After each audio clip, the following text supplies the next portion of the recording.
Seja bem-vindo, seja bem-vinda ao Instituto de Espiritualidade e Saúde.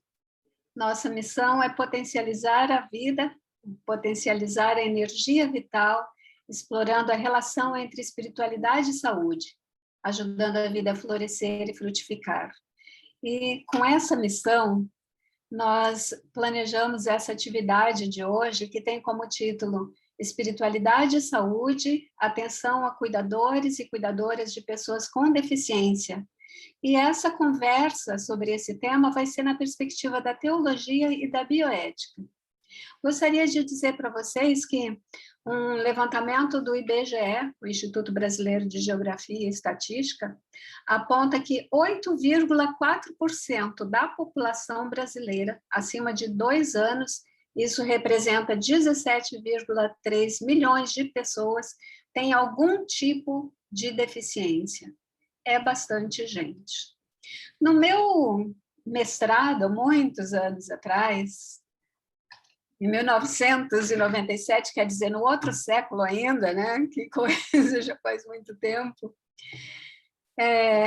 O meu tema de pesquisa foi sobre a deficiência intelectual. Naquela época, a gente costumava usar um outro termo, outra expressão que era corrente na época. Hoje a gente já não fala mais assim desse modo, porque a nossa linguagem ela se modifica no passar do tempo, e ela também é condicionada com o que nós mesmos vamos construindo em termos de conhecimento, de experiência. Isso se reflete na linguagem, assim como a nossa própria linguagem se reflete na produção de conhecimento, é uma interação constante.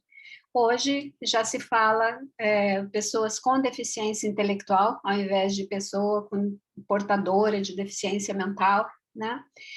E naquela época, eu me lembro que o meu trabalho, então, foi sobre espiritualidade e pessoas com deficiência mental, foi sobre a produção da invisibilidade desse grupo de pessoas pelo institucional religioso. Porque é interessante que, quando uma família tem uma criança com deficiência, ela sempre busca um sentido para aquilo. Ela se pergunta por quê, né? Por que comigo? Por que isso aconteceu?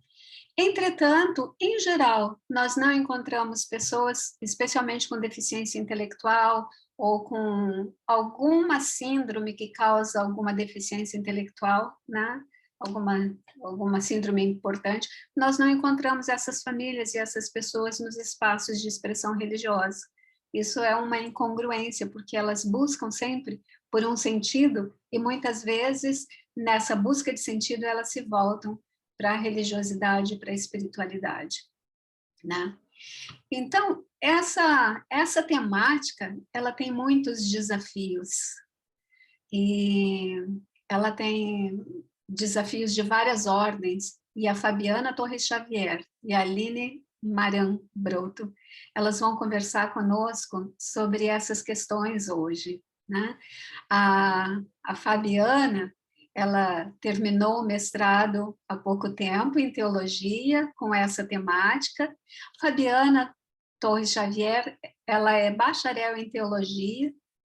Atualmente ela concluiu o bacharel em teologia, fez o mestrado em teologia e agora está fazendo doutorado na mesma instituição, que é a Pontifícia Universidade Católica do Paraná.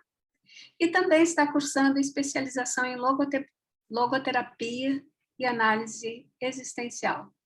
Ela atua no Instituto de Espiritualidade e Saúde, é participante do grupo de pesquisa Religiosidade e Processos de Subjetivação, e ela trabalha com um projeto muito especial no Instituto de Espiritualidade e Saúde, que é Mães de West.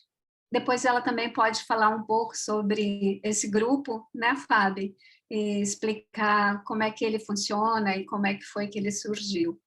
Temos também a Aline Maran Broto. Me lembro a primeira vez que a Aline veio conversar comigo, falando, então, do interesse dela nessa área. Ela trabalha, então, com essa temática já faz um tempo, né, Aline, que você trabalha com essa temática.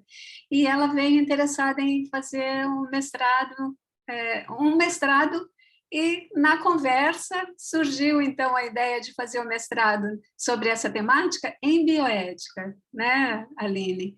A Aline, ela é psicóloga, ela já terminou o mestrado então em bioética, ela trabalha com pessoas e famílias com TEA e doenças raras. Daqui a pouquinho ela já vai dizer o que significa essa sigla TEA, vou deixar para ela. Ela é gerente clínica de um centro de diagnóstico de neurodesenvolvimento e tem artigos e projetos em andamento que se relacionam com doenças raras, saúde mental e o cuidado com a família. E especialmente essa questão de cuidado com a família, que é o nosso foco principal aqui também, hoje, dentro desse contexto que a gente já colocou, ele é importante porque, em geral, esse cuidado acaba sobrando, vamos usar essa palavra, muito para a mulher. E por que será que acaba ficando sob a responsabilidade da mulher? E é um cuidado que demanda muita energia. E quem cuida também dessas pessoas que estão fazendo cuidado por tantas horas por dia, não é? Então, agora, parando já de falar, que já falei muito, já passo a palavra para a Fabiana, para ela fazer a apresentação, e aí depois a Aline vai fazer a apresentação dela. Então, depois que as duas fizerem as apresentações, nós vamos conversar, abrir para as perguntas, tá bom? Então, sejam bem-vindas, Fabiana e Aline, e vamos passar a palavra para vocês agora. E muito obrigada por terem aceito o nosso convite. Obrigada, Mary, pela acolhida, obrigada ao pessoal que está aqui conosco, né? Agradeço a presença de todas e todas que estão aqui. Eu e a Aline combinamos que nós faríamos a seguinte dinâmica.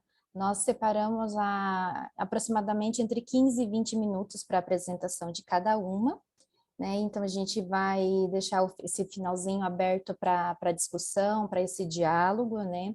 Então, cada uma vai fazer a sua apresentação e, na sequência, na medida do possível, a gente vai abrindo para os presentes, para as presentes fazerem as suas colocações, dialogar um pouquinho, né? Então, eu vou começar aqui a compartilhar a minha tela, aí você me diz se vai estar aparecendo.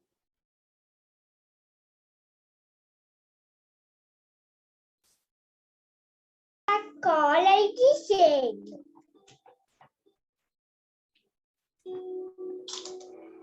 Deixa eu só colocar aqui no modo tela cheia.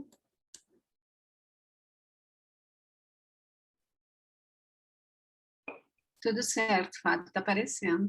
No modo tela cheia, Mary? Não está no modo tela cheia. Agora sim. Agora Perfeito. sim? Então, vamos lá então, né? Eu só peço a gentileza que as pessoas tomem cuidado ali com seus microfones, né? Procurar sempre deixar desligado, né? Então, primeiro eu quero justificar aqui essa corzinha arroxeada aqui dos meus slides. Recentemente, no dia 26 de março, foi memorado, assim, foi tratado, foi feito menção. Eu não gosto de dizer celebrado, comemorado, que eu acho que é uma data para não ser celebrada, mas sim uma data de uma luta, que foi o Purple Day, que é o dia da luta e dessa tentativa de fazer com que as pessoas tenham conscientização sobre o que é a epilepsia. Então, por que eu quero trazer menção a isso? Porque um dos grupos que eu trabalho, esse grupo de mães de pessoas com síndrome de West, a epilepsia é uma das características dessa síndrome, né? Então, por isso que a minha apresentação vai ter esse fundo meio arroxeado, que é justamente para ser solidária a essa luta, a essa causa, né? Então, a minha temática de pesquisa foi espiritualidade, religiosidade e qualidade de vida de cuidadoras de pessoas com deficiência intelectual. Como a Mary falou, nós somos vinculadas ao PPGT da PUC, né, da área de concentração ético-social, da linha de pesquisa Teologia e Sociedade, né? Então, para que o nosso trabalho siga com mais fluidez, a gente precisa entender alguns termos, porque tem alguns termos, principalmente religião, religiosidade, espiritualidade, que são muitas vezes confundidos e utilizados como sinônimo. E isso não é uma realidade, né? Então, o que a gente entende por religião, né? Religião, ela é um fenômeno social definido por limites particulares, expresso num corpo de doutrinas, que é assumida por uma comunidade de fé que partilha das mesmas crenças. E a religiosidade, ela é um modo como as pessoas experienciam a partir dessa religião instituída. E a espiritualidade, ela é uma dimensão mais ampla. Aqui no Brasil, a gente não tem um consenso, né, do termo espiritualidade. No nosso trabalho, a gente adota o conceito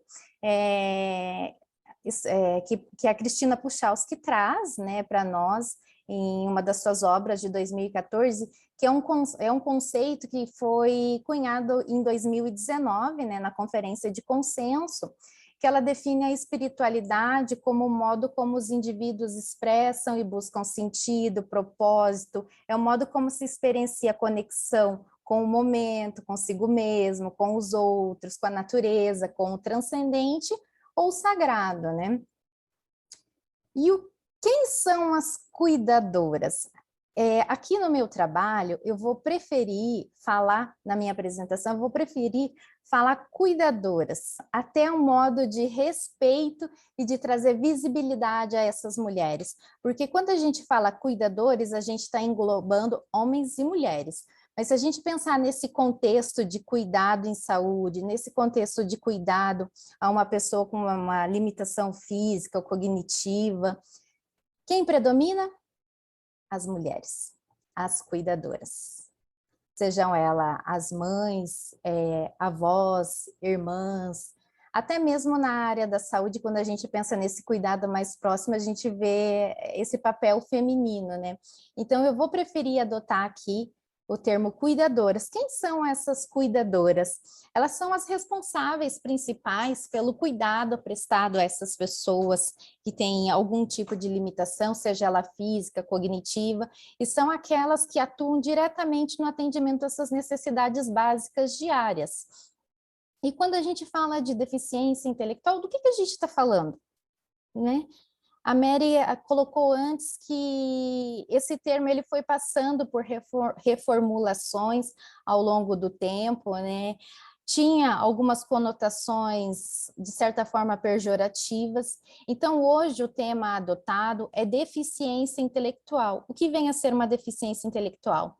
Ela é uma limitação significativa no funcionamento intelectual, ela atinge o comportamento adaptativo, as habilidades sociais, o comportamento adaptativo. Então, são essas capacidades de alfabetização, de relações interpessoais, as responsabilidades básicas do seu dia a dia, os cuidados pessoais relacionados a emprego, questões de saúde, comunicação, entre outras coisas que são limitadas, né, por essa limitação no seu funcionamento intelectual. Então, o meu trabalho, ele foi dividido em 2 etapas, né? Nós produzimos 2 artigos a partir daí. A minha metodologia, ela foi quali-quanti. A gente produziu um artigo de revisão bibliográfica, né? E esse primeiro artigo de revisão bibliográfica, a gente buscou avaliar qual era a relação entre espiritualidade, religiosidade e qualidade de vida dessas cuidadoras, né? Então, a gente fez uma busca com recorte temporal de 2000 e 2019. A gente fez essa busca nas principais, em 7 das principais bases de dados, né? De bases de dados acadêmicas, né, científicas. E o que a gente percebeu nessa busca? Nós encontramos apenas 22 artigos que falavam dessa relação espiritualidade, religiosidade e saúde. Só que é interessante que desses 22 estudos, apenas um trazia a temática da espiritualidade e religiosidade como objeto principal de discussão. Então, essa temática, ela surgiu em 21 desses estudos, nos resultados, nos achados. Entretanto, era forte a gente perceber como isso aparecia na qualidade de vida dessas pessoas, o modo como ela impactava, sabe? Seja positivamente ou negativamente. Então, é interessante trazer aqui, eu vou ser bem sintética aqui nas apresentações por conta do tempo. Então, foi possível entender os aspectos positivos, né, dessa presença das crenças espirituais religiosas. Então, a dimensão da religiosidade e da religião, ela foi muito forte no aspecto de apoio. Apareceu de maneira muito enfática como as comunidades de fé, elas eram apontadas por essas cuidadoras como fonte de apoio. Então, e também foi muito forte o uso das estratégias espirituais religiosas, chamada de coping espiritual religioso, como estratégia de enfrentamento a essas situações estressoras. Então, como que isso apareceu? Essas estratégias de uso do coping espiritual religioso, ela pode facilitar o ajuste emocional, psicológico, ela promove uma menor incidência de doença mental, uma menor ideação suicida, ela influencia no processo de aceitação da DI, além de ser fonte de propósito, sentido de vida, fomentar a produção de bem-estar, e também num dos estudos ela apareceu como estratégia de enfrentamento ao luto diante da morte desse filho ou filha com deficiência intelectual. Entretanto, também apareceu de forma negativa.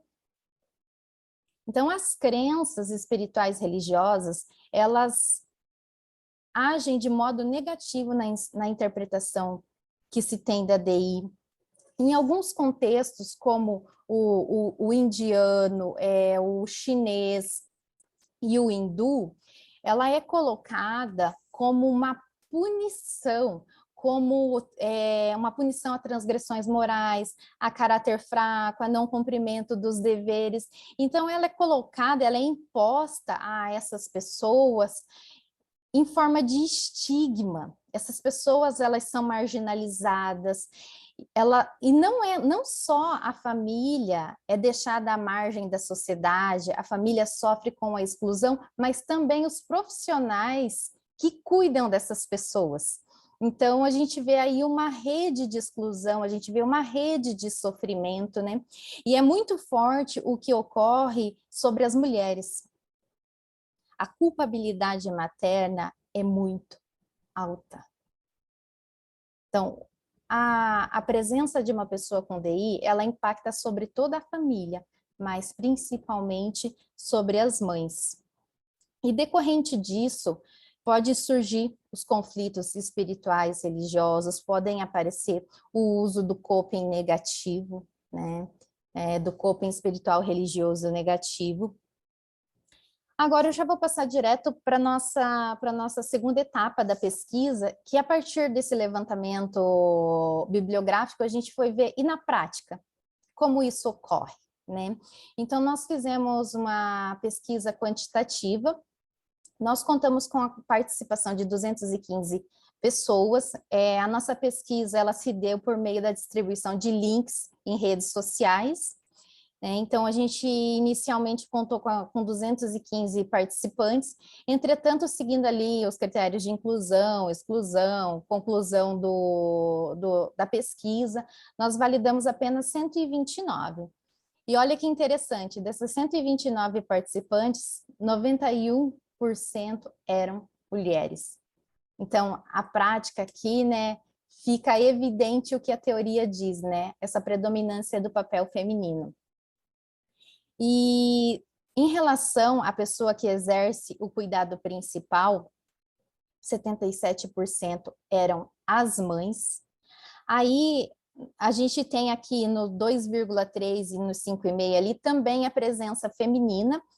Foi uma limitação do meu estudo não ter separado quem era avó, de quem era avô, quem era essa cuidadora profissional, né? Mas se a gente perceber aqui, a gente tem uma predominância do papel feminino.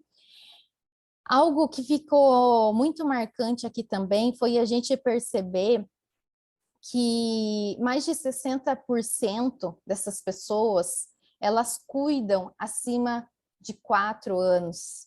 Se a gente pensar, quase 40% cuidam há mais de 10 anos. Então, é uma rotina extenuante de dedicação ao outro. E como o nosso trabalho tinha por objetivo avaliar a espiritualidade e religiosidade, é importante a gente trazer aqui algumas questões relacionadas à religião, espiritualidade, religiosidade. Então, 71% da minha amostra afirmava pertencer a algum tipo de religião, né? Então, aqui a gente tem uma divisão entre religiões de matriz cristã, religiões de matriz afro, mas é importante a gente pontuar aqui que 22% acreditam em Deus, mas não têm uma pertença religiosa. Isso vai influenciar aqui no final da nossa pesquisa, e 6% não acreditam em Deus. É interessante aqui também pontuar que 44% se dizem espiritualizados, mas não religiosos. Quando a gente apresentou ali no começo essa distinção entre espiritualidade e religiosidade, a gente vê que nessa amostra os participantes, as participantes, parecem fazer distinção entre uma coisa e outra, né? Em relação à centralidade da religiosidade, olha que interessante, né? Um pouco mais da metade da amostra se diz altamente religiosa, né? E quando a gente questionou sobre a assistência espiritual, o cuidado espiritual, 34,9% disseram ter recebido nos últimos 3 anos algum tipo de assistência, seja por meio de orações, de aconselhamento pastoral, escuta. Só que a gente percebe aqui uma assistência vinculada a algum tipo de denominação religiosa, porque quando a gente pergunta quem forneceu isso para você, né, de quem você recebeu? Então, essas pessoas disseram que receberam de igrejas de matriz cristã, do espiritismo, do Jorrei, da União do Vegetal. Mas daí, olha que legal, quando a gente analisa qual que é a dimensão da espiritualidade, da religiosidade, a gente vê que para essas pessoas, a gente tem uma predominância dessa prática ideológica e da prática privada. O que é isso? É uma religiosidade mais intrínseca, onde essas pessoas têm pouca pertença, pouca frequência às comunidades de fé. Então, a gente vê uma religião mais privada, é uma coisa mais pessoal. E em relação ao coping, né, que é essa estratégia espiritual religiosa, nós temos uma classificação como média, né? A gente tem uma predominância do coping positivo, quando essas pessoas fazem o uso dessas estratégias de modo mais benéfico para a saúde, né? Então tem um estilo mais colaborativo aqui, né? A gente percebe ali, ó. Tentei ver como Deus poderia me fortalecer nessa situação. A pessoa atua, mas ela conta com a colaboração de Deus, né? Com as suas orações, com a sua crença na resolução dos seus problemas. E se a gente vê ali, ó, esse dado aqui também corrobora com o anterior. O item foquei na religião para parar de me preocupar com os meus problemas foi o que apareceu com menos pontuação. E também no coping negativo ocorre o mesmo. Fiquei imaginando se o meu grupo religioso tinha me abandonado, né? E a gente vê ali que a predominância do coping negativo é um conflito, esse questionamento com o sagrado, com o transcendente. Fiquei imaginando se Deus tinha me abandonado. Em relação aos conflitos espirituais religiosos, ele foi classificado como baixo, mas é interessante a gente apontar aqui que os conflitos que tiveram maior pontuação são esses conflitos mais vinculados a esse conceito de espiritualidade que a gente trouxe, que é o conflito moral, de sentido e de dúvida. O que vem a ser esse conflito moral? O conceito de conflito espiritual religioso traz que o conflito moral é essa luta na tentativa de seguir os seus próprios princípios morais, é uma preocupação com as suas atitudes do ponto de vista moral, enquanto o conflito de dúvida é esse desconforto e uma preocupação com questões relacionadas às suas crenças espirituais religiosas. E esse conflito de sentido, ele está relacionado a questões inerentes ao sentido e propósito de vida. Então, nessa amostra, então, a gente percebe realmente um pouco dessa tendência à espiritualidade e não a uma religiosidade e um vínculo a uma religião instituída. A sobrecarga de cuidado, ela foi classificada entre moderada e grave, né? Então, outra coisa que a gente pode perceber aqui é em relação à satisfação com a vida, essa população foi classificada como levemente satisfeita, né? Aqui eu queria apontar um antagonismo aqui no relato dessas mães. Então, essas mães, elas apresentam uma satisfação com a vida como leve.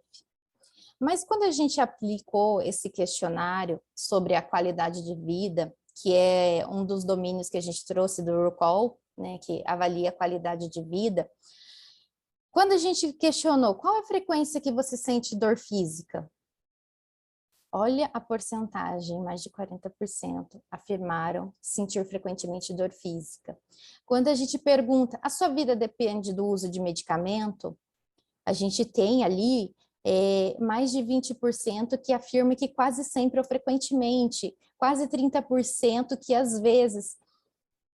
Quando a gente pergunta a respeito dos sentimentos negativos, também a gente vê um índice alto de sentimentos negativos. Mas quando a gente pergunta, e a sua capacidade de desempenhar as suas atividades diárias? O quão satisfeito você está com a sua capacidade de desenvolver as atividades?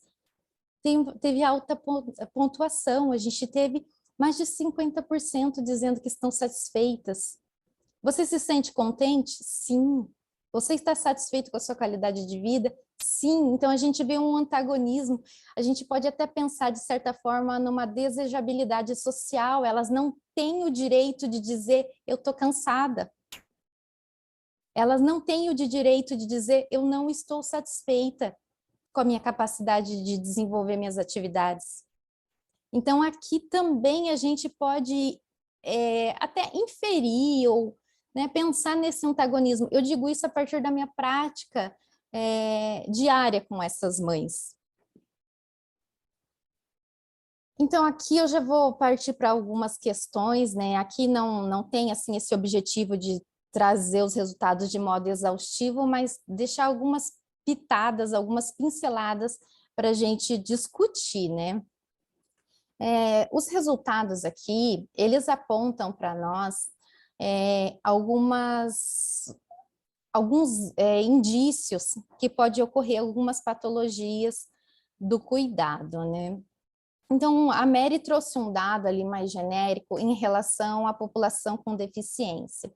Eu vou trazer um dado mais específico em relação às pessoas com deficiência intelectual. O último censo que a gente teve, que levantou esses dados e que foi publicado, ele foi de 2010, né? E nessa data, nós tínhamos 2.611.536 pessoas com deficiência intelectual. Se a gente pensa que no acompanhamento diário a essas pessoas nós temos uma mãe, nós temos um pai, nós temos avós, nós temos uma família mais próxima, uma família estendida, esse número é extremamente considerável se a gente pensar em questões de saúde pública. Então, quando a gente pensa no âmbito da saúde, como é que nós estamos olhando para essas pessoas? No acompanhamento diário que eu tenho tido com essas mães, a gente percebe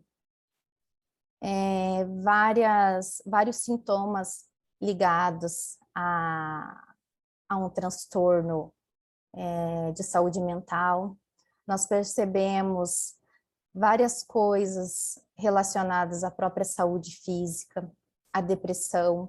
Recentemente, nós tivemos o relato muito forte de uma mãe relacionada à ideação suicida. E essa sobrecarga, essas patologias, provavelmente elas estão vinculadas a essa dedicação exclusiva à pessoa com deficiência. Quando a gente vê aqui na minha pesquisa o tempo que essas mulheres acompanham a essas crianças, e boa parte dessas mulheres não tinham um vínculo empregatício no momento da pesquisa, então a gente vê um tempo bem significativo dedicado a esse cuidado. E quando a gente vê que essa população, essa amostra fez uma distinção, parece fazer uma distinção entre espiritualidade e religiosidade, isso traz algumas questões. Quando a gente vê ali que a prestação de assistência, ela foi fornecida por algumas religiões, algumas pessoas vinculadas a algumas denominações religiosas, a gente pensa, qual é a qualidade do cuidado que está sendo fornecido? Esse cuidado está respeitando os valores e as crenças dessas pessoas? Esse cuidado está respeitando aquilo que a pessoa entende como ser a sua dimensão da espiritualidade? Essas pessoas fazem o uso dessas estratégias de coping. Mas como é o cuidado que é oferecido pela sociedade, pelas comunidades de fé? Esse cuidado com a espiritualidade, ele pode passar por vários tipos de prática. Quando a gente pensa nesse conceito de espiritualidade, que é essa dimensão vinculada a essa busca de sentido, propósito de vida, a religião ela pode ser uma expressão, sim, mas ela não é o único modo. Então, a gente pensa o seguinte, não está faltando a atuação de alguém capacitado para atender a essa população que sofre? Esse sofrimento ele pode estar ligado a medos, angústias, sentimentos de impotência diante do quadro clínico do seu familiar com DI. E o sofrimento, aqui a gente pode trazer uma frase da Cicely Saunders, que diz que o sofrimento humano só é intolerável quando ninguém cuida. E como que esse cuidado tem sido fornecido? Esse cuidado espiritual, essa assistência espiritual, ela lida com pessoas em situação de vulnerabilidade e de sofrimento. E essas pessoas são das mais variadas etnias, credos, raças, de status social. Então, esse cuidado tem que ser um espaço de acolhida de seres humanos, e não um espaço de acolhida de uma denominação religiosa. Tem que ser um lugar de um cuidado integral, compassivo, empático. E essa dimensão da espiritualidade é essa dimensão mais profunda do ser humano, que o conecta a si próprio, aos outros, a sua própria responsabilidade, mas também a sua liberdade de escolhas e aquilo que traz sentido e propósito às suas vidas. Aí a gente te pergunta, tá, e o que a teologia tem a ver com tudo isso? Né? A gente pergunta, aonde está a teologia em meio a tudo isso? Então, a minha pesquisa trouxe como resultado que as crenças, elas têm papel fundamental na vida dessas cuidadoras. A partir das análises de correlação, foi possível perceber que as variáveis espiritual e religiosa, elas estão caminhando, né? Elas têm uma correlação com a percepção da sobrecarga de cuidado, com a satisfação com a vida e com a qualidade de vida. Sendo assim, é importante avaliar, valorizar e incluir essas dimensões na assistência a essas pessoas. Para isso, a gente tem a necessidade de um profissional adequadamente capacitado. E voltando à minha pergunta, e a teologia? Se a gente pensar que a teologia, considerando o objeto de... A gente não pode, dentro da teologia, a gente falar objeto de estudo, né? Mas se a gente pensar enquanto ciência, né? Se a gente pensar o objeto de estudo desses saberes, tanto da teologia quanto das ciências da religião, as reflexões e o conhecimento a respeito do sagrado, do transcendente, do fenômeno religioso, das diversidades de crença, ela pode contribuir sim nessa assistência a essa população, seja na formação desses profissionais de cuidado espiritual, seja como fonte de apoio social, psicológico, espiritual a essas pessoas, mas também, se a gente pensar na dimensão da teologia pública, da teologia prática, ela pode atuar no contexto sociopolítico, contribuindo para a estruturação de leis que atendam a essa população.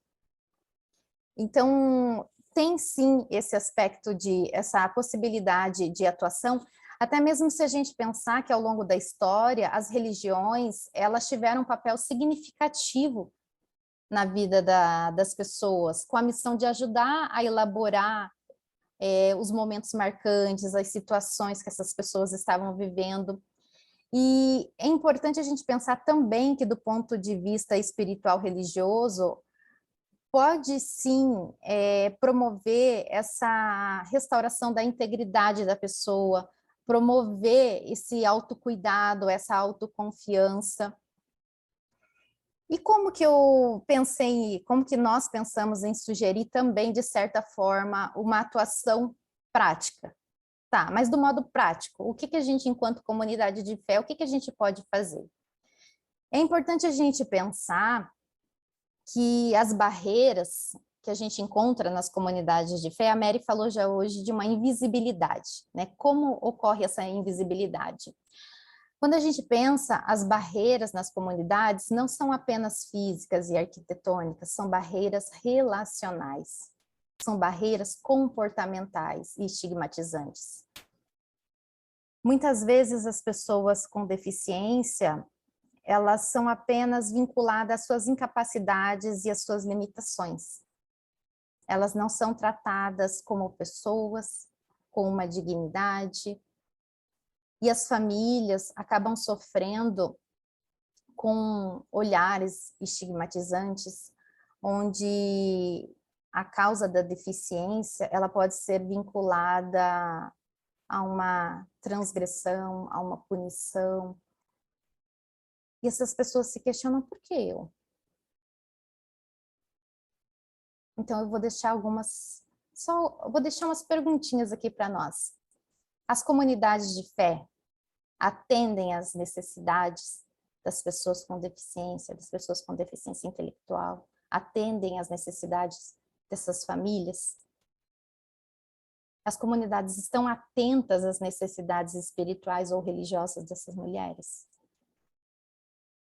E quando a gente pensa na função, na atuação da mulher enquanto cuidadora, enquanto responsável pelo cuidado, como que as nossas comunidades veem isso?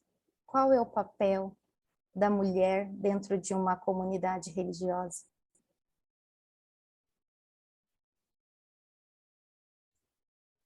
Do ponto de vista teológico, sob o olhar teológico, o cuidado é exclusivo à mulher? Como os nossos líderes religiosos veem isso? Uma das principais queixas que eu tenho encontrado nessa minha caminhada acompanhando essas cuidadoras é essa sobrecarga do cuidado feminino. Enquanto aos homens cabe apenas o sustento. E as mulheres? Eu agradeço a atenção, né? E paro por aqui a minha apresentação e logo na sequência passo a palavra para a Aline. Aline, está com você. Muito obrigada, Fábio. Já passamos direto para a Aline, por favor. Sim, obrigada, Fábio. A gente vai refletir bastante sobre a correlação entre a teologia e a bioética, mas eu vou ir aqui compartilhando, né, a minha tela para nós irmos já entrarmos num diálogo sobre a bioética. Professora Mary, me diga se estiver aparecendo para eu começar? Sim? Então tá bom. Quando a professora começou a apresentar, né, deu início a esse momento, na apresentação ela mencionou sobre o TEA, né, que é o transtorno do espectro do autismo, e que é uma condição, né, que acredito que vai se relacionar com tudo isso que a gente está falando. Apesar do que o que a gente está trazendo envolve deficiência intelectual, dentro do autismo existe uma porcentagem alta dessa comorbidade. Então, o meu trabalho envolve o autismo, as doenças raras, e eu vou fazer uma compilação, digamos assim, de características do meu trabalho e de artigos, produções científicas que eu já desenvolvi, relacionando com a bioética. Então, é um presente estar aqui, professora Mary, que, aliás, hoje é meu aniversário, então realmente é um presente estar aqui. E vai ser um diálogo muito interessante a gente fazer essa correlação. Então, entre o cuidado de cuidadores, cuidadoras e o protagonismo de suas histórias nas doenças raras. Eu sou psicóloga, né?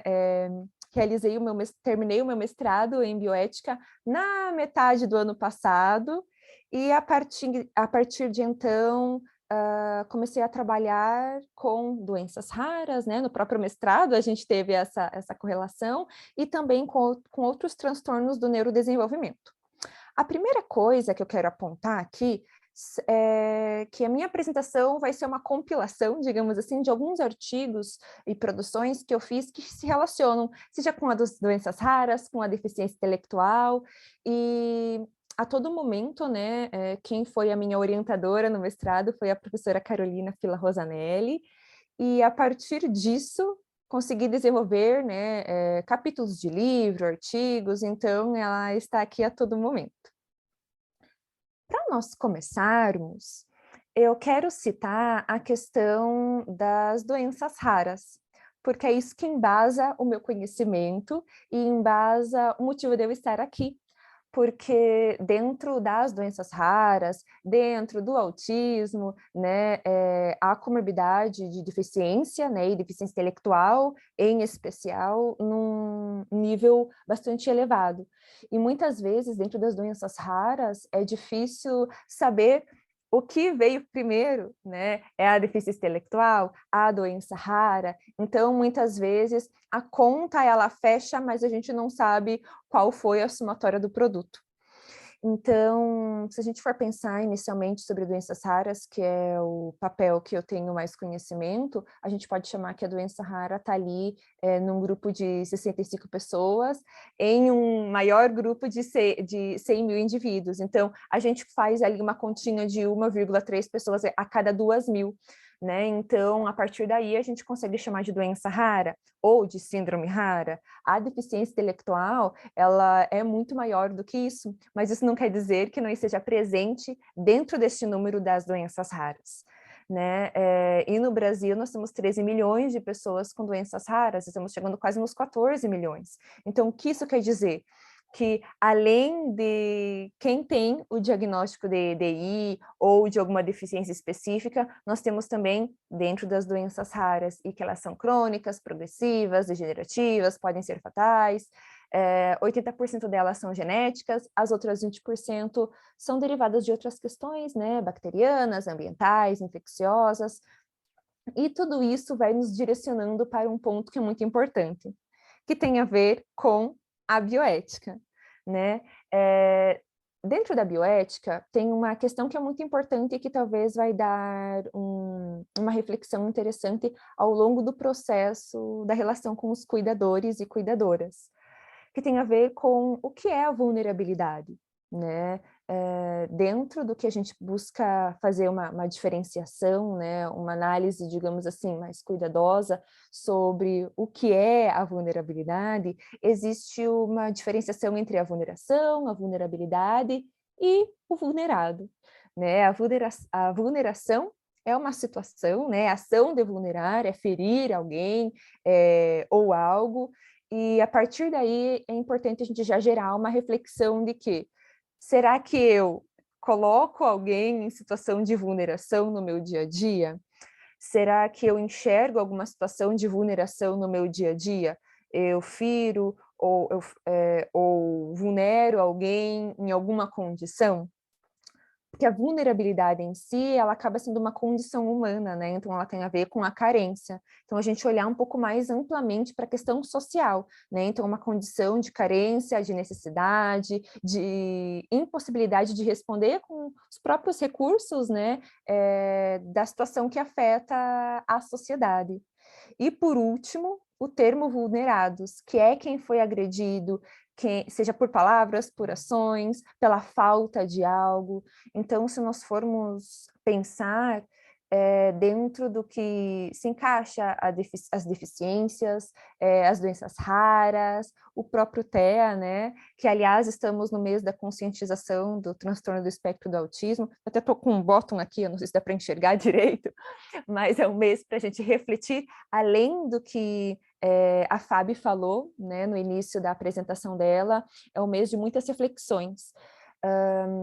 Ainda é uma pena que nós precisamos ter um dia ou um mês específico para refletir sobre isso, para se conscientizar sobre isso, mas sempre que tiver essa oportunidade, é importante nós nos colocarmos nesse papel de divulgar algo, né, de fazer a nossa voz alcançar outros espaços.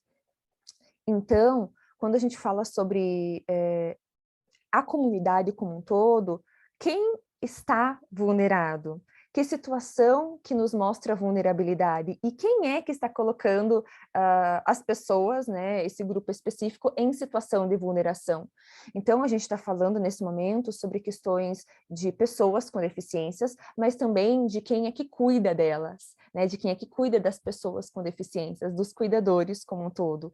E existem os cuidadores primários, né, que é a família, e normalmente são, de fato, as mães, as avós, as tias, as primas, e os cuidadores secundários, que seriam os profissionais, né, de saúde, a equipe que acompanha de alguma forma, ou até mesmo o cuidador que é contratado para cuidar, é um cuidador secundário, porque no primeiro momento é a família que recebe a demanda, a questão que precisa ser cuidada, e é ela que vai conseguir ver as limitações de conseguir cuidar sozinho ou não, ou até onde cuidar e o que fazer em relação a isso. Dentro das produções que eu realizei, o meu mestrado ele se baseou em alguns artigos, foi uma compilação, né? A minha defesa foi uma compilação de artigos que se basearam numa pesquisa onde a gente conversou com 254 cuidadores de pessoas com doenças raras.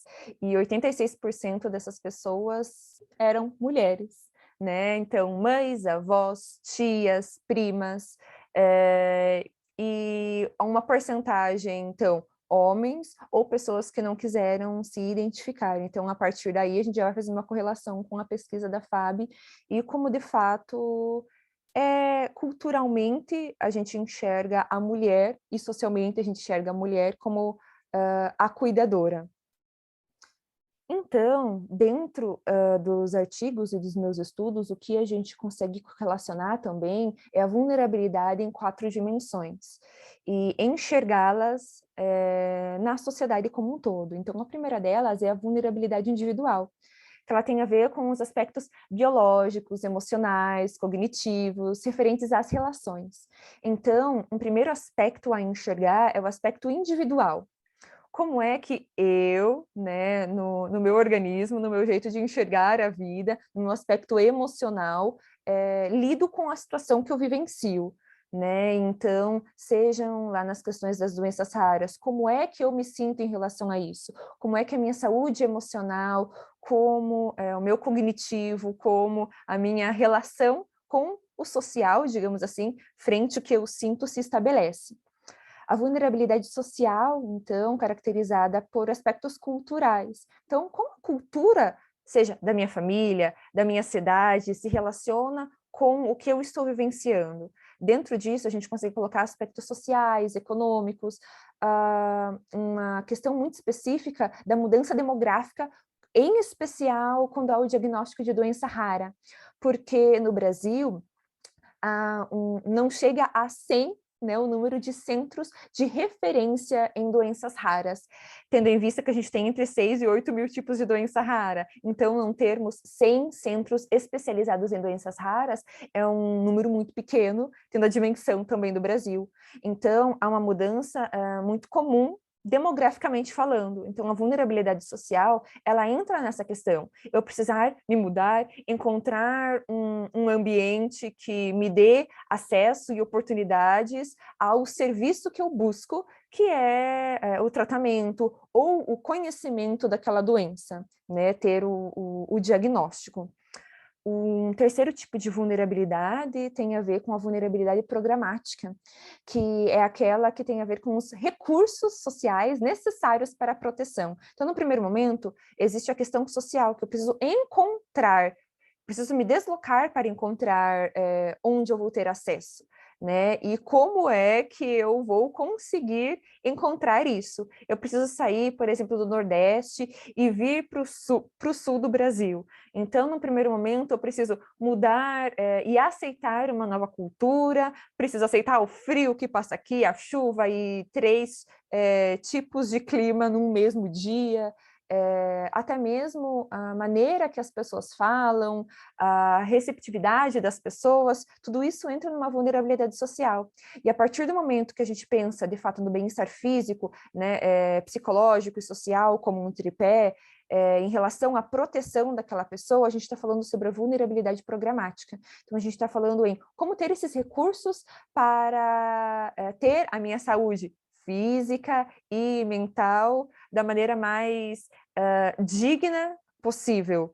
Então, não adianta me possibilitarem eu estar no sul para ter acesso a um centro específico de doença rara.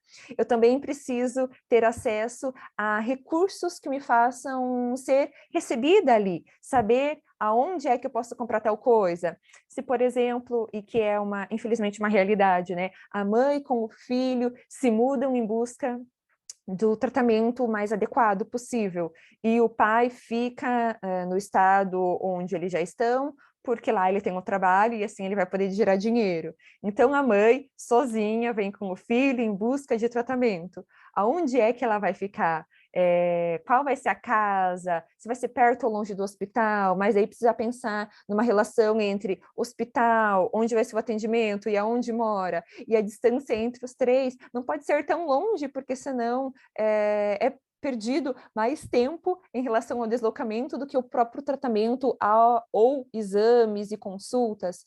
E uma última dimensão que tem a ver com a dimensão de vulnerabilidade moral, que daí está relacionado com problemas, né, de indivíduos, de grupos, que passam, né, por uma situação e acabam sendo excluídos. Então, o que acontece em relação a isso, né? Muitas famílias e grupos com doenças raras vão se unindo para, de fato, a sua voz ser ouvida.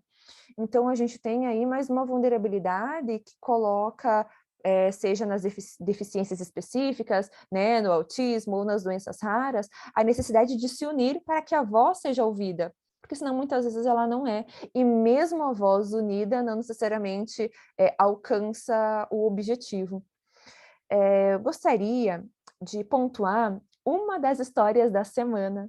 Isso não tem a ver com os artigos que eu escrevi, mas sim com uma situação que aconteceu essa semana, que talvez alguns de vocês tenham ouvido falar, e eu vou pontuar por cima para, quem sabe, a gente dialogar isso no próximo momento desse evento.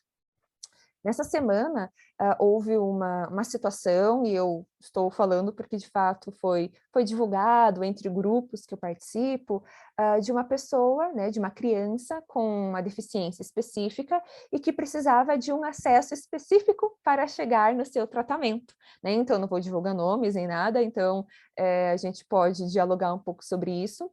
E essa pessoa precisava acessar o condomínio, mas foi bloqueada pela organização do prédio. Então, o síndico falou que não podia acessar da maneira que para ela era viável. Então, a mãe, que estava sozinha com a criança, foi direcionada a deixar a criança na garagem e você tem que estacionar fora do prédio. Mas a criança em si, com a deficiência que ela tinha, não podia ficar sentada e nem de pé, apenas deitada, e estava sozinha. Então, a mãe não podia deixar a criança deitada na garagem, estacionar o carro fora do estabelecimento e depois pegar a criança e daí levar até o dentista, no caso. Então, ela falou com o dentista desceu, pegou ela no colo, levou para o prédio, né, para o consultório, mas o que a gente vê nessa situação? Que ainda há vulnerabilidades morais, programáticas, sociais e individuais que abraçam essa situação. Porque numa condição de eu estou sozinha, estou com uma pessoa com deficiência, e existe a possibilidade de estacionar dentro do estabelecimento, mas por algum motivo específico isso não pôde acontecer, por que que isso não é visto com o olhar bioético e com o olhar empático de como vamos solucionar o problema? Né? Então, isso até gerou manifestações nessa semana. A gente pode correlacionar com a bioética no sentido de não maleficência, né? Que não é infligir danos intencionalmente e também evitar que eles venham a acontecer. Nessa situação, veio a acontecer porque, de fato, a mãe não sabia o que fazer, né? Estava perdida na situação, precisou estacionar fora, contou com a beneficência do dentista que ajudou na situação, mas como nós enxergarmos a partir de um cuidado que não precise gerar um transtorno em o que é que eu vou fazer? Como é que eu vou lidar com essa situação?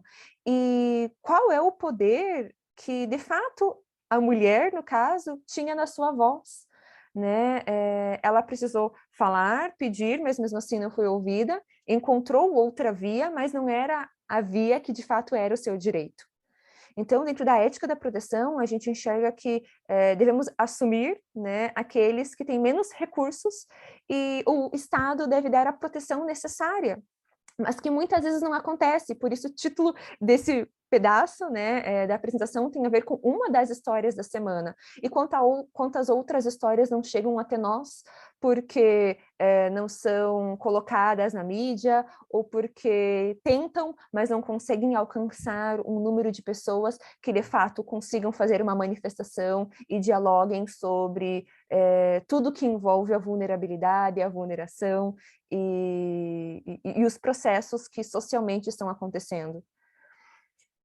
Dentro do que tange tudo isso, é importante a gente frisar que, de fato, a família tem uma influência muito grande em relação à doença rara, à deficiência, aos transtornos de uma maneira geral, e há um nível social, familiar, econômico, que tem um peso extremamente grande em relação ao bem-estar da família. Se não há condição de se mudar, como é que eu vou encontrar um centro que consiga abraçar a demanda específica da doença que o filho, que o vizinho, que o familiar tem? Então, a partir disso, a gente começa a enxergar que, de fato, é muito mais grave o que a gente conversa do que talvez a gente possa imaginar. Ah, mas existe um centro que pode acolher, mas como chegar até ele? Né? Mesmo dentro da deficiência intelectual ou de outras deficiências, como encontrar o tratamento de evidência científica e que de fato consiga acolher o respaldo, né? Respaldar a questão específica daquela família e daquela pessoa.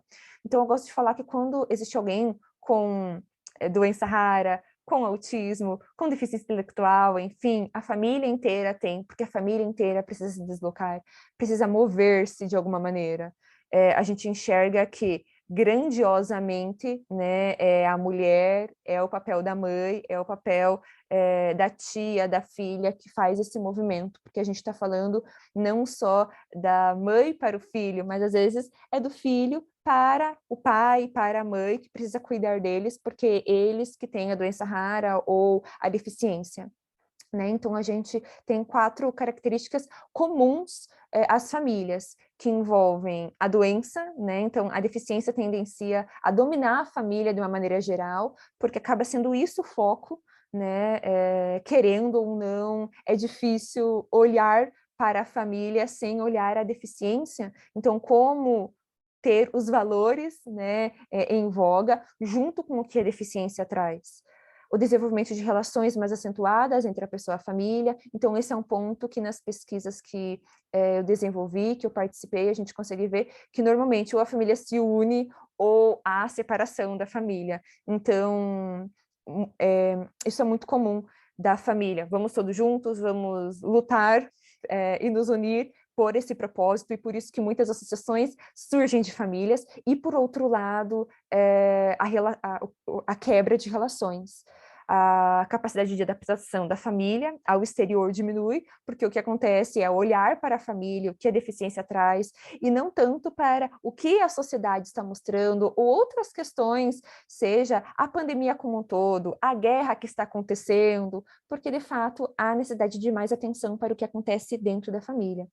E as famílias com pessoas com doenças raras ou deficiências tendenciam a se isolar, né? Ou a rede, de fato, ela é mais restrita.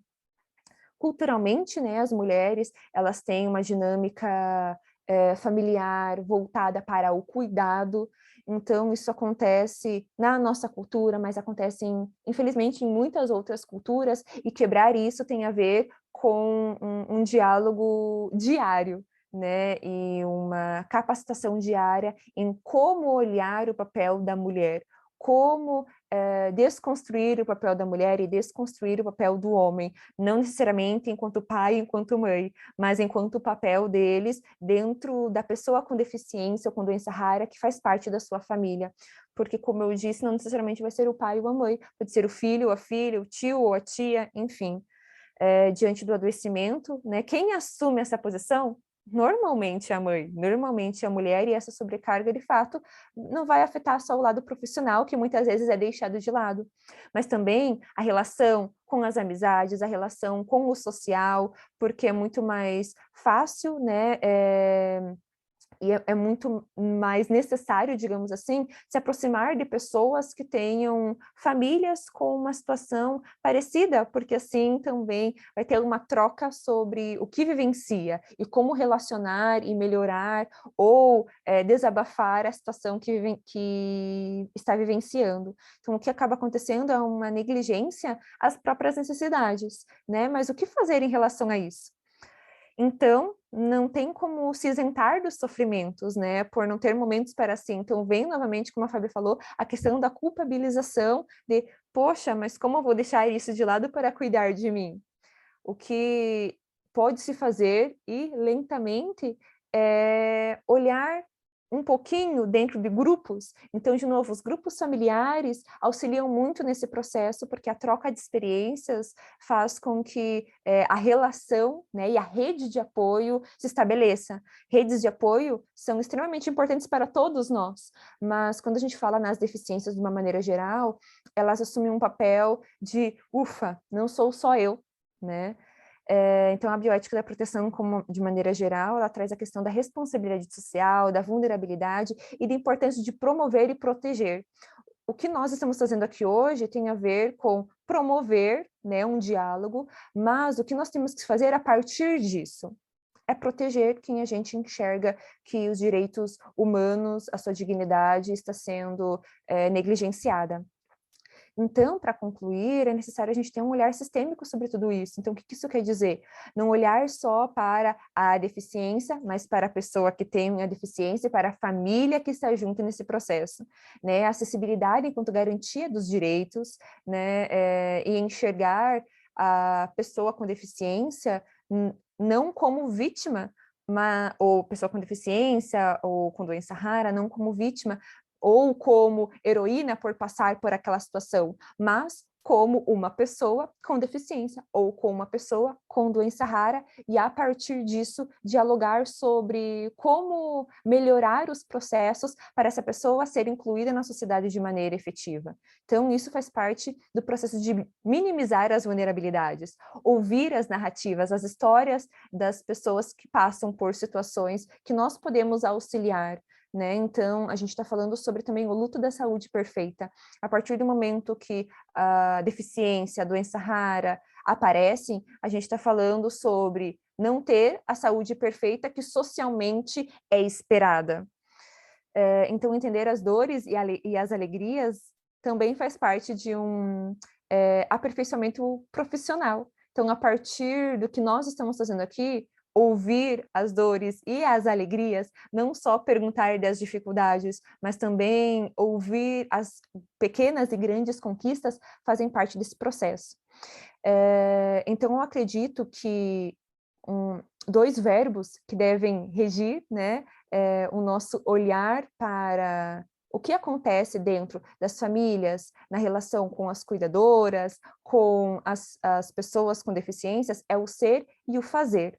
Né? Então, eu tenho aqui algumas referências, e eu gostaria de fechar esse momento falando sobre uma frase que é de Stephen Hawking, né, já falecido, mas tinha uma doença rara, e que diz: as grandes conquistas da humanidade foram obtidas conversando, e as grandes falhas pela falta do diálogo. Então, nesse momento, nós estamos dialogando, vamos fazer isso, né, mais profundamente agora, que os nossos diálogos possam alcançar o ser e o fazer dentro da correlação da bioética com a teologia, e assim colocá-la em pauta na sociedade. Então, essa é a minha parte da apresentação. E agora, professora Mary, acredito que abrimos para o diálogo, né? E as perguntas também. Olha, super obrigada a Aline e também a Fábio. Foram duas reflexões fantásticas sobre essa temática, né? Necessárias. E muitas vezes, no nosso dia a dia, quando nós não enfrentamos esse tipo de dificuldade, de situação específica dentro da nossa família mais restrita, às vezes nós não enxergamos essas pessoas, a dificuldade que essas pessoas enfrentam no seu dia a dia, e às vezes com coisas aparentemente tão simples, né, Aline, como essa que você colocou ali, de uma visita ao dentista, e que dificuldade enorme que isso provocou, né? E aumentou ainda mais a dificuldade que essas pessoas já vivenciam no seu dia a dia. E como elas são invisibilizadas desde comunidades religiosas, desde outros grupos, invisibilizadas em geral, e até mesmo pelo estigma. Então, o estigma social, e a gente vai internalizando. Então, isso que vocês trouxeram, essa necessidade de ver e de tentar compreender, de integrar a dimensão espiritual dessas pessoas também no cuidado, tudo isso foi muito, muito bacana trazer isso para essa nossa reflexão na manhã, de modo que eu agradeço muito o que ambas trouxeram. E agora, então, vamos passar para as perguntas, porque o pessoal já deve estar querendo perguntar coisas aí para vocês, vamos dar uma olhadinha ali no chat, mas também as pessoas podem fazer a pergunta diretamente para as meninas, vocês podem levantar a mãozinha, a gente pode organizar e abrir o seu microfone para perguntar. Nós vemos ali, ó, muitos parabéns para vocês, né? Vários parabéns aí para vocês. Alguém gostaria de fazer uma pergunta?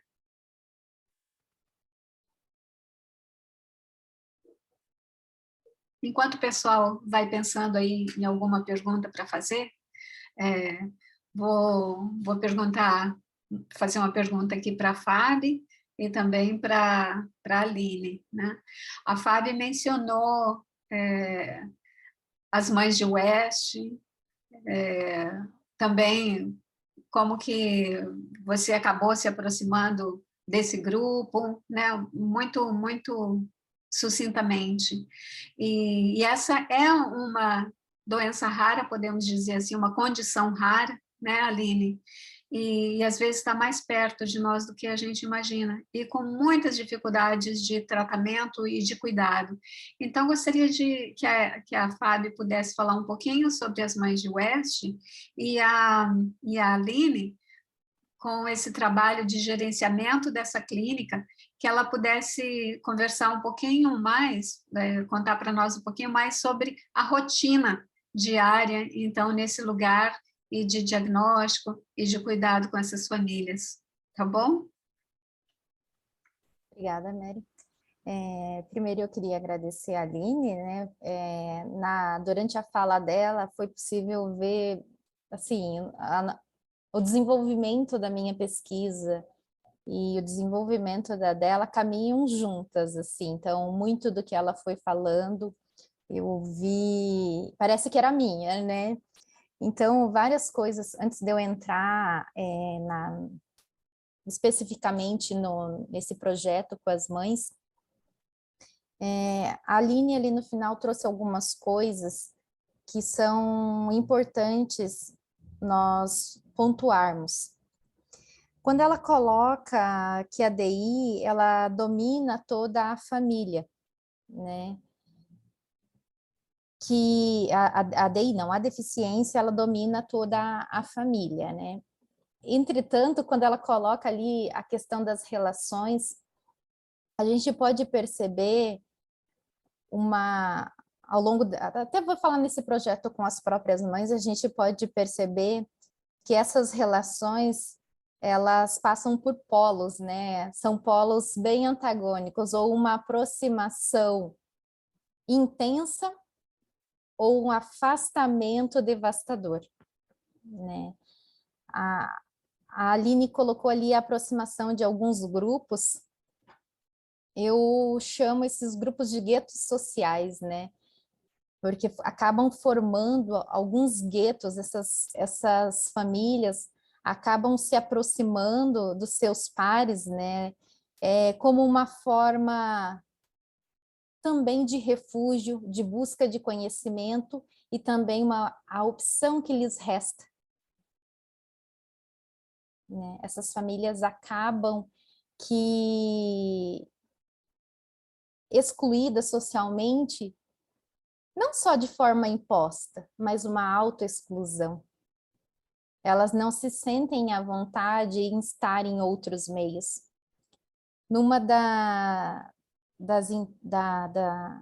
eu conversei com uma mãe na etapa qualitativa, né, da minha pesquisa, e ela me disse assim: eu não posso enfiar a minha filha goela abaixo nas pessoas.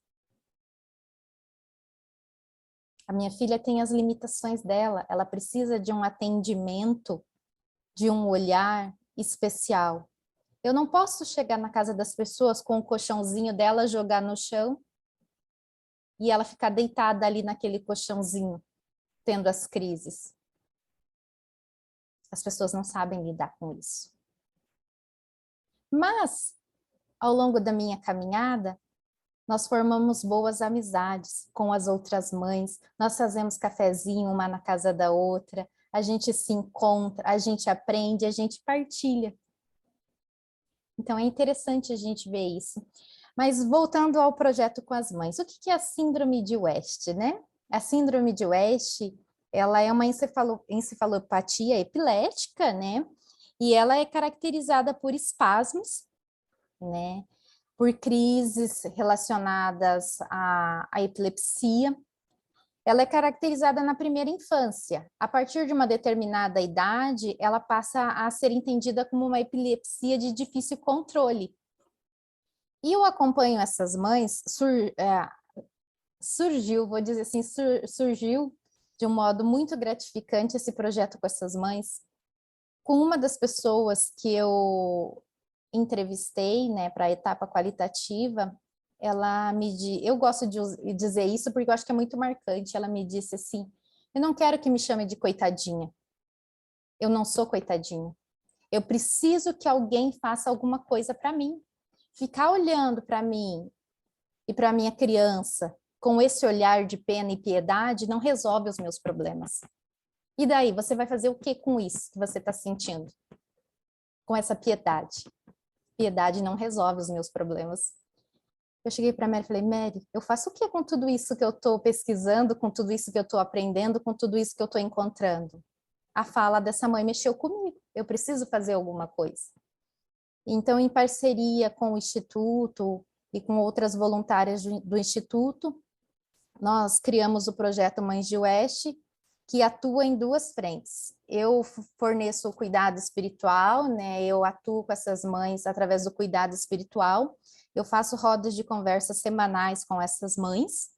E nós temos o atendimento terapêutico gratuito, que a gente oferece para essas mães, a gente faz um atendimento online com psicólogas voluntárias que atendem essas mães de modo gratuito. De uma forma sintética, é isso? Passo para você, Aline. Obrigada, Fabiana.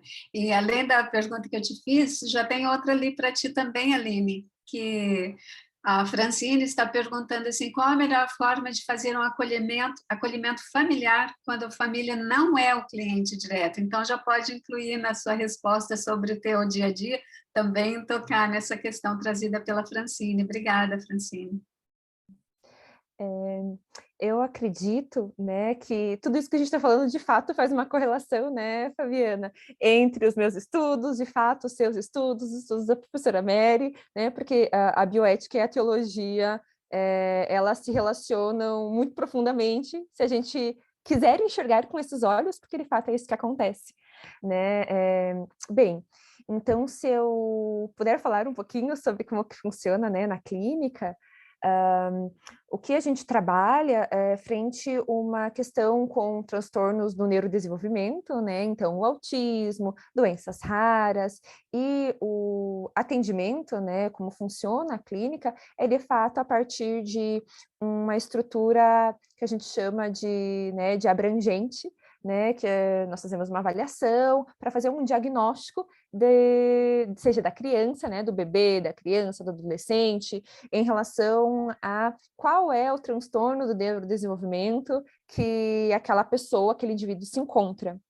Mas, frente a isso, também é feita uma entrevista, né, inicial com a família. Da onde vem? Né? Tem famílias que vêm de outros estados, tem famílias que são de Curitiba, então isso já começa a influenciar o processo, né? Então, se você vem de longe, por quê? Porque não encontrou o tratamento lá, porque prefere o tratamento daqui, porque encontrou, conseguiu compreender que esse tratamento aqui é mais efetivo por causa da evidência científica, né? O que movimenta a família como um todo, porque às vezes isso acontece, de fato, da família se deslocar como um todo, ou de uma parte da família se deslocar, então isso é algo que a gente encontra no nosso dia a dia.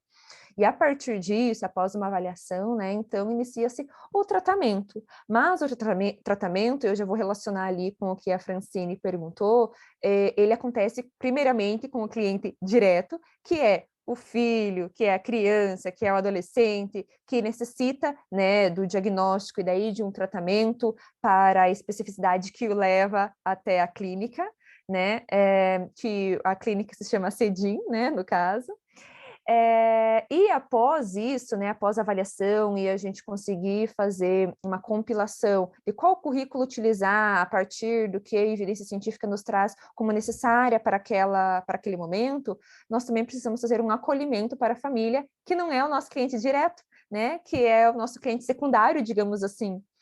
A família como um todo, ela tem, claro, que as suas especificidades, mas o que a gente está conseguindo fazer é, de fato, dialogar com a família através de acolhimento sobre o que vocês, né, estão passando, não necessariamente sobre as metas, né, das crianças, mas sim sobre como a família está, como você está. Né? E também grupos focais, né? Na clínica a gente faz 2 vezes por semana, né? No turno da manhã uma vez, no turno da tarde uma vez, para a gente conseguir contemplar os pais que vêm em um turno e os pais que vêm em outro, e realocar, assim, um cuidado, né, e um diálogo com as famílias. Então, são 2 psicólogas, né, em alguns momentos 2 estagiárias também participam, para fazer esse diálogo com as famílias. Então, é um momento aberto para as famílias que têm esse interesse a falar e também a ouvir as outras famílias, e a gente vai mediando esse diálogo, essa conversa, e é algo bastante produtivo, mas, infelizmente, a gente precisaria fazer como um todo, a sociedade como um todo, as outras clínicas como um todo, muito mais do que isso. Mas é um passinho de cada vez, e de fato é um trabalho de formiguinha, mas que essa formiguinha não pare, né? Porque não adianta a gente criar algo e daí sumir com isso, porque a gente não sabe a demanda que vai surgir no dia de amanhã. Então, a constância, a frequência, ela é extremamente importante. A gente tem muitas estratégias para colocar em prática, mas, de fato, é importante a gente começá-las e continuá-las, porque é assim que a gente faz com que a voz, né, de fato, das famílias e a importância desses grupos se estabeleça, por exemplo, na nossa clínica ou em outros espaços. Obrigada, Aline.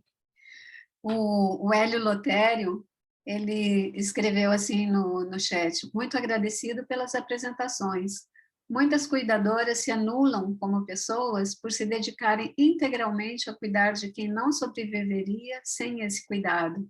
É mais do que hora de toda a sociedade ser despertada para compartilhar esse cuidado.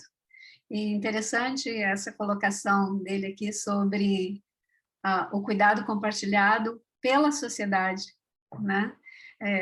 Ninguém está de fora só porque aquela questão atinge uma família específica. Então, caminhando assim para o encerramento desse encontro, que foi super bonito, temos muito a agradecer, todos e todas nós que estamos aqui, temos muito a agradecer a vocês duas por terem trazido essa temática. Gostaria assim que a gente pudesse fechar com algumas dicas ou recomendações sobre como nós, como sociedade em geral, podemos ajudar nesse cuidado. Então, a gente faz esse fechamento trazendo essas dicas. E além de vocês duas poderem falar alguma coisa sobre isso, se outras pessoas aqui, ao escutarem vocês, tiveram algumas ideias também sobre isso, por favor, podem aproveitar e colocar. Assim, numa frase, ou alguma coisa assim. A Fabiana levantou a mão, pode falar, Fabiana, por favor. Mary, antes da gente partir para essa etapa, tem uma mãe aqui do grupo, eu queria fazer um convite a ela, se ela se sentir à vontade em falar. Se ela não se sentir à vontade, não tem problema.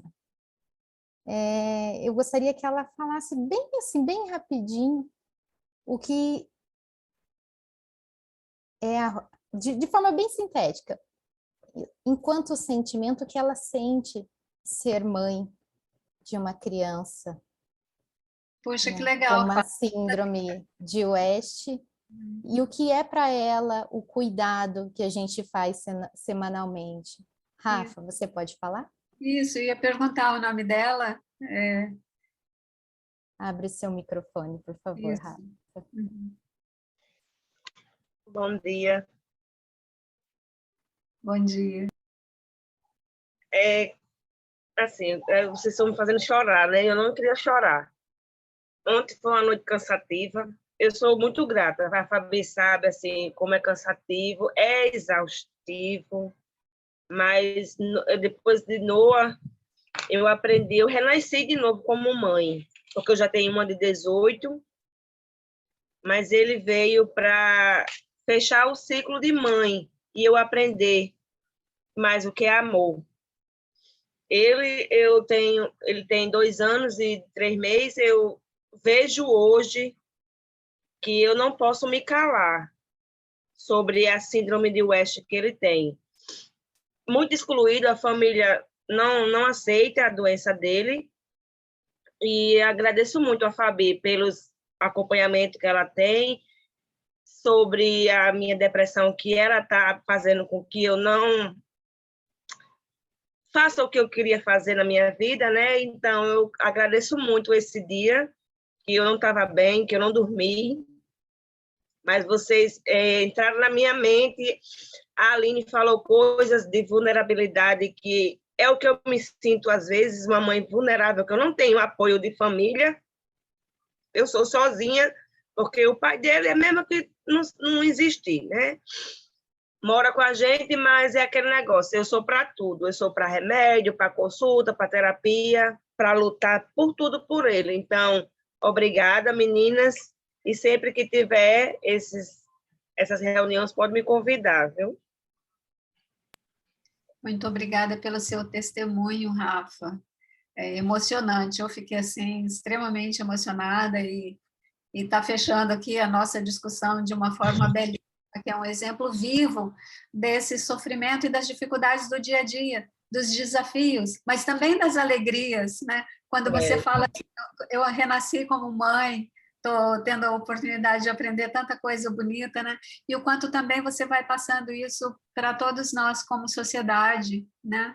Então, de forma que eu agradeço muito você ter participado aqui dessa nossa programação hoje. Gratidão mesmo, né? E Obrigada. continue aí firme, e conte conosco, com o Instituto, com a FAB, conte conosco, e de fato, nós como sociedade realmente precisamos aprender a dar esse apoio e diminuir essa vulnerabilidade em todas essas instâncias, né, Aline? Então, se você puder fazer esse fechamento aqui, trazendo algumas dicas assim sobre como que nós, como sociedade, podemos diminuir essa vulnerabilidade e apoiar essas pessoas, as famílias, apoiar o humano que está em nós, né? Agradeço já. Claro. Ouvindo tudo isso, né, desde a fala da Fabi, né, uma mãe que vem aqui falar a sua experiência também, todo esse diálogo, eu estou dando uma olhadinha também agora no chat, eu acredito que existem pontos que são muito relevantes e que primeiro tem a ver com nós entendermos o que é o capacitismo, porque eu também vi ali uma fala de uma mãe sobre o positivismo tóxico, né? Sobretudo, não, mas é lindo, é maravilhoso, então eu sou heroína por superar isso, por passar por isso. Então, peraí, não é assim. Então, primeiramente, nós devemos nos capacitar e entender o que faz parte do capacitismo, né? O que de fato é algo a vitimizar, a culpabilizar, a colocar como uma positividade que na verdade não existe. Então, eu acredito que algo que nós podemos fazer é buscar conhecimento. Então, é o que a gente está fazendo aqui, mas isso não parar, né? Isso não se encerra aqui. O que envolve também o não julgar, né? Então, em muitas situações que nós ouvimos ou que nós dialogamos sobre alguma coisa, ou ouvimos alguma história, como não se posicionar no sentido de julgar, e sim acolher. Então, a gente vai relacionar com a biótica narrativa, por exemplo. Ouvir a história, né? O que está por trás dessa história, sem julgar essa história, e sim, é uma história é diferente da minha, que é diferente de outra pessoa, e é isso, né? A vida é cheia de histórias, de pessoas com histórias diferentes, mas acolhê-las dentro das suas diferenças. Então, eu acredito que, se eu pudesse dar, né, dicas rápidas, não parar de conhecer e de buscar informação e formação sobre isso, entender sobre o capacitismo, né? Ouvir sem julgar, e também, né, e isso não é fácil, né, mas ouvir sem julgar é algo que a gente deve fazer para a vida como um todo, mas especialmente nessas situações, porque isso nos coloca, né, numa posição de acolhimento, de empatia e de seres humanos, de fato, que querem se relacionar, né? Eu vi ali que a Fabiana colocou de promover ações diárias e constantes. Então, de fato, é a frequência, a gente fazer isso um pouquinho de cada vez, mas sem parar. E acredito que é isso que eu posso estar falando nesse momento, e me coloco à disposição, né, a todos, a professora Mary, porque realmente acho que foi um momento muito bom, muito gratificante, e estamos juntos para o que for possível e necessário. Muito obrigada, Aline. A gente já está passando uns minutinhos aqui do nosso horário, mas eu não gostaria que encerrássemos sem ainda escutar o que a Francine disse, que ela perguntou ali se ela podia abrir o microfone. Então, vamos só escutar aqui a Francine e também a Kátia. Ela é mãe de uma criança com síndrome de Prader-Willi, e ela então fez esse comentário, né, que uma das coisas que mais me molesta é esse positivismo tóxico, e que a Aline tocou agora, né? E, então, Francine, por favor, pode trazer o seu comentário. Bom dia a todas. Bom dia. Eu sou psicóloga e também estou no meio dessa discussão, dessas reflexões, né, diariamente. E, Mari, quando você pergunta como a gente poderia contribuir, né, para essa visibilidade, eu penso numa... a gente fala-se muito sobre inclusão, visibilidade, sempre atrelada, sempre não, geralmente atrelada a pessoa com deficiência que tem que se adaptar aos meios. Mas não se fala das pessoas ao redor que têm que se adaptar, né? Então, é difícil. A família já tem grandes dificuldades para lidar, e ainda pensar, como o exemplo que a Fábio deu, vou levar minha filha, vou levar o colchão dela e deixar ela tendo uma crise. As pessoas não sabem lidar com isso, mas acredito que o trabalho que a gente faz juntamente pode ser possível, né, aos poucos, a gente construir essa consciência de que as pessoas precisam se adaptar ao diferente, né? Não é a gente que tem que mudar para se encaixar num lugar.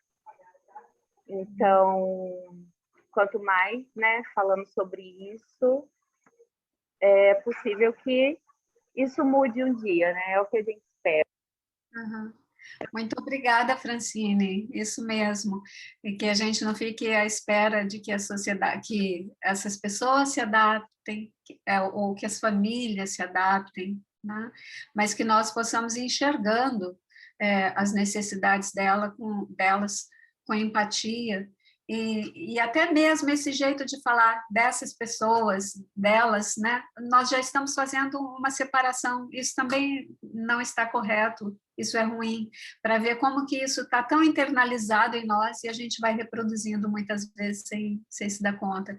Então, essa chamada aqui para a sociedade e para nós termos um outro olhar sobre o humano, sobre nós com nossas limitações distintas, né?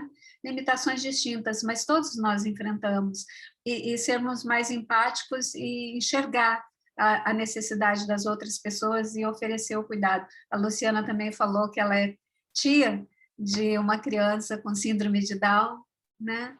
E também tem uma experiência assim, de cuidado no dia a dia com o seu sobrinho, né?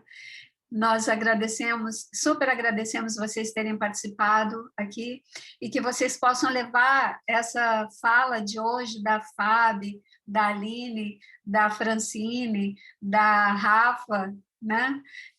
Que são falas tão fortes. O Hélio também, que trouxe ali essa chamada ali sobre o nosso comportamento em sociedade, que possamos todos e todas levar essas dicas, essas recomendações para ir fazendo um pouquinho de diferença para a mudança social, para a mudança nas nossas relações no dia a dia.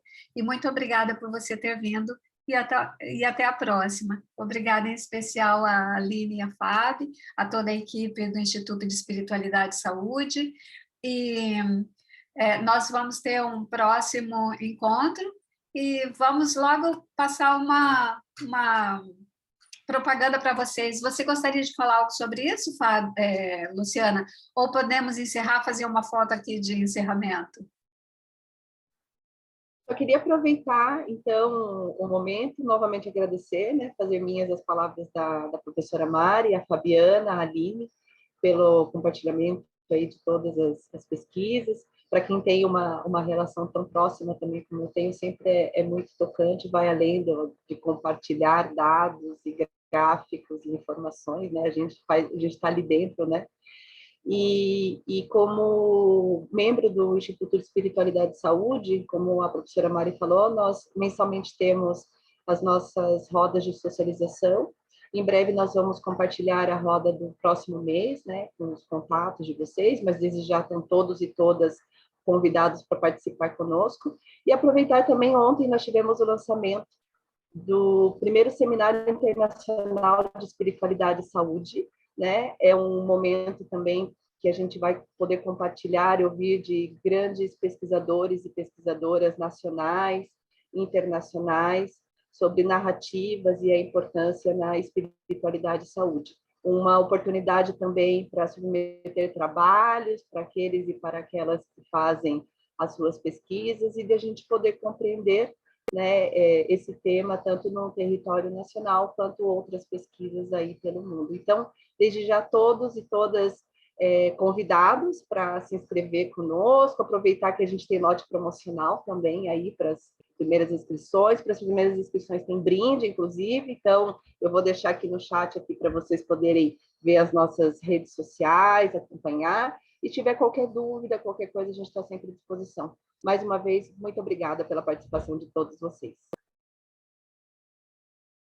Obrigada, Luciana. Que bom que você lembrou aí de falar do nosso seminário internacional. E as primeiras 10, foi lançado ontem, né? Abertas as inscrições ontem. As primeiras 10 inscrições ganharão de brinde um livro totalmente inédito, ainda está em preparação, vai ser lançado, então, por ocasião do evento, pela editora PUC Press.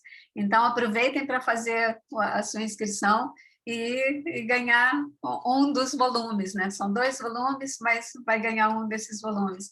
E gratidão aí a vocês todos e todas. Está ali o link. Tchau.